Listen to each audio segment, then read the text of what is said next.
नमस्कार। रामायण की कथा में एक बार फिर से आप सभी का हार्दिक स्वागत, अभिनंदन। बढ़ते हैं आज की कहानी की तरफ। आज की कहानी का शीर्षक है सीता का रसातल प्रवेश। सीता के त्याग और तपस्या का वृत्तांत सुनकर रामचंद्र जी ने अपने विशिष्ट दूत के द्वारा महर्षि वाल्मीकि के पास संदेश भिजवाया। यदि सीता का चरित्र शुद्ध है और वे आपकी अनुमति ले यहाँ आकर जन समुदाय में अपनी शुद्धता प्रमाणित करें और मेरा कलंक दूर करने के लिए शपथ करें तो मैं उनका स्वागत करूंगा। यह संदेश सुनकर वाल्मीकि ने कहलवाया, ऐसा ही होगा। सीता वही करेंगी जो श्री राम चाहेंगे, क्योंकि पति स्त्री के लिए परमात्मा होती हैं। यह उत्तर पाकर सीता शपथ के अवसर पर राजा राम ने सब ऋषि मुनियों, नगरवासियों आदि को उस समय सभागार में उपस्थित रहने के लिए निमंत्रित किया।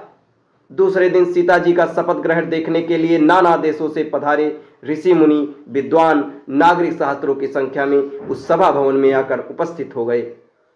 निश्चित समय पर वाल्मीकि सीता को लेकर आए। आगे आगे महर्षि वाल्मीकि थे और उनके पीछे दोनों हाथ जोड़े नेत्रों में आंसू बहाती सीता जी आ रही थीं।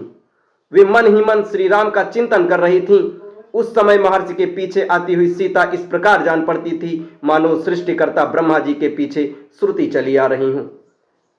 कासाय वस्त्र धारिणी सीता की दीनहीन दशा देखकर वहां उपस्थित सभी लोगों का हृदय दुख से भर आया और वे शोक से विकल हो आंसू बहाने लगे। वाल्मीकि बोले, श्री राम, मैं तुम्हें विश्वास दिलाता हूं कि सीता पवित्र और सती है। कुश और लव आपके ही पुत्र हैं। मैं कभी मिथ्या भाषण नहीं करता। यदि मेरा कथन मिथ्या हो तो मेरी संपूर्ण तपस्या निष्फल हो जाए।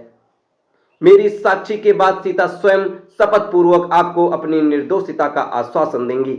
महर्षि के इन उत्तम वचनों को सुनकर और सभा के मध्य में जानकी को प्रांजलि भूत खड़ी देखकर रघुनंदन बोले, हे ऋषि श्रेष्ठ, आपका कथन सत्य है और मैं आपके निर्दोष वचनों पर मुझे पूर्ण विश्वास भी है। वास्तव में वैदेही ने अपनी सच्चरित्रा का विश्वास मुझे अग्नि के समक्ष दिला दिया था, परंतु लोकापवाद के कारण ही मुझे इन्हें त्यागना पड़ा। आप मुझे इस अपराध के लिए क्षमा करें।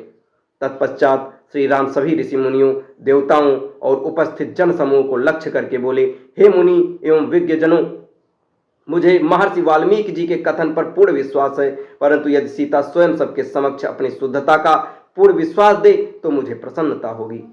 राम का कथन समाप्त होते ही सीता हाथ जोड़कर नेत्र झुकाए बोली, मैंने अपने जीवन में यदि श्री रघुनाथ जी के अतिरिक्त कभी किसी दूसरे पुरुष का चिंतन किया हो तो हे मेरी पवित्रता के परिणाम स्वरूप भगवती पृथ्वी देवी अपनी गोद में मुझे स्थान दे। सीता के इस प्रकार शपथ लेते ही पृथ्वी फटी, उसमें से एक सिंहासन निकला। उसी के साथ पृथ्वी की अधिष्ठात्री देवी भी दिव्य रूप में प्रकट हुई।